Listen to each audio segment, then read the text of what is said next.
அனைவருக்கும் மதிய வணக்கங்க. இன்றைக்கி நம்ம விதைகள் போட்டு நாற்றுகள் வந்த செடிகளை நம்ம ரீபாட் பண்ணுறது தான் பண்ணிகிட்ருக்கேன் நான்.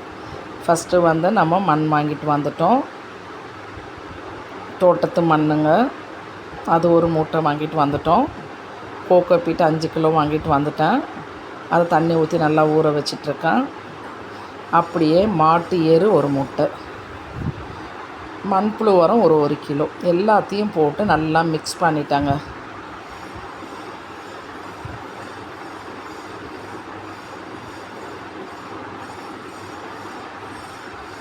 நல்லா மிக்ஸ் பண்ணிவிட்டு இது பாருங்கள், அப்படியே உதிரியாக வந்துடும். அப்புறம் ஒன்றோட ஒன்று எல்லா மண்ணையும் நல்லா சேர்த்துட்டு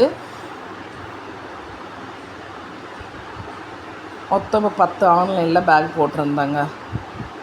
அதுக்கு வந்து ஹோல்ஸ் வந்து சின்னதாக இருக்கும், நம்ம பெருசாக போட்டுக்கணும்.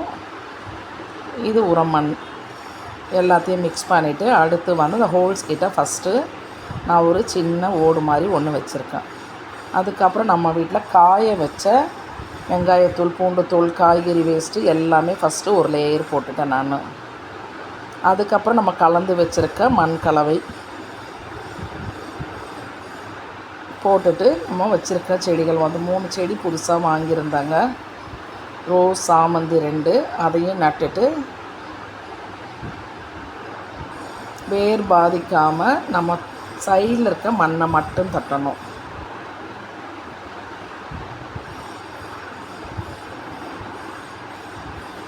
இது வந்து கொடி ரோஸ், பட்டன் ரோஸ் சொல்லுவாங்க, பேப்பர் ரோஸ் சொல்லுவாங்க, ஒயிட் கலரில்.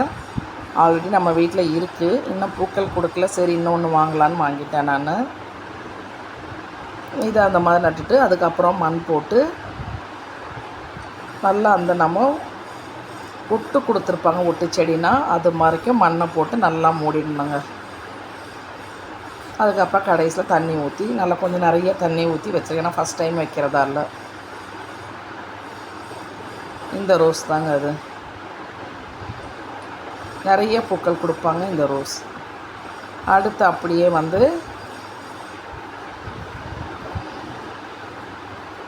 சாமந்தி செடி 2 கலர் வாங்கிட்டு வந்திருந்தேன். இப்போ எல்லா பேக்லேயுமே நான் அரை பேக் மட்டும்தான் வந்து மண் போட்டிருக்கேன். கொஞ்சம் நல்லா வளரும்பொழுது நம்ம தேவைக்கேற்ப உரங்கள் மண்ணெலாம் சேர்த்துக்கலான்னு சொல்லி நம்ம வந்து கம்போஸ்ட் பண்ணி போட நமக்கு வந்து பேக்கில் ஃபுல்லாக வந்துடுவாங்க. செடி வளர வளர நம்ம போடுற கம்போஸ்ட்டும் சேர்ந்து அவங்களுக்கு நல்லா சப்போர்ட்டிவாக இருக்கும். இதில் பாருங்கள், எல்லாமே கலந்துருக்கு மண் கலவை. அதனால் நல்ல செடிகள் வளர்ச்சி நல்ல விதமாக இருக்கும். அப்படியே கத்தி நாற்றுங்க. இதை இந்த மாதிரி கையில் பிடுங்கக்கூடாது. நான் ஏன் பிடுங்குறேன்னு சொல்லியிருந்தேன், இந்த மழை பெஞ்சு எல்லாமே நல்லா ஈரப்பதத்தோடு இருந்தது, அதனால் ஈஸியாக வந்தாச்சு, வேறு எதுவும் வேஸ்ட் ஆகாமல். இது ஃபுல்லாகவே கத்திரி நாற்று தான். மேகி வேல்டுன்ற இடத்துல ஐஸ்வர்யா வாங்கி கொடுத்ததுமா, நீங்கள் வாங்கி கொடுத்த ஜினியா விதை தான். ஜினியா விதைகளும் வந்தாச்சு. கத்திரி விதைகள், வெண்டை விதை, அவரை விதை ஆல்மோஸ்ட் நீங்கள் வாங்கி கொடுத்ததுலே நிறையா வந்தாச்சு. இப்போ எல்லாத்தையுமே அதை எடுத்து நான் ஒவ்வொரு க்ரோ பேக்கில் வச்சிட்ருக்கேன் நான். ஃபஸ்ட்டு கத்திரி விதைகளும் அதோடு சேர்ந்து ஒரு ஜினியா 2 நாற்றும் வந்தாச்சு. அதையும் ஒரு பேக்கில் வச்சிட்ருக்கேன். அப்புறம் ஒவ்வொரு தொட்டிலையும் 3 நாற்று வச்சுருக்கேன். அட்லீஸ்ட் 1 காஞ்சாலும் 2 நாற்று வந்துடும். ஒரு க்ரோ பேக்கு 2 நாற்று வைக்கலாம்.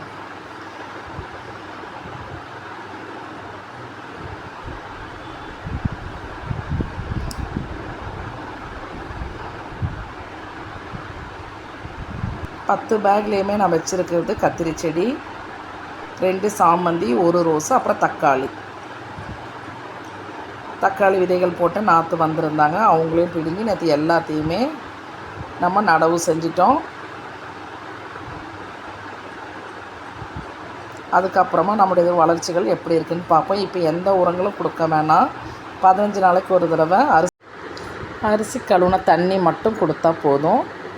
1 மாதத்துக்கு அப்புறமா நம்ம மற்ற உரங்கள் கொடுக்கலாம். Thank you all. சப்போர்ட் பண்ணுங்கள், சப்ஸ்கிரைப் பண்ணுங்கள், லைக் பண்ணுங்கள், கமெண்ட் பண்ணுங்கள். இந்த முறையில் நீங்களும் செடி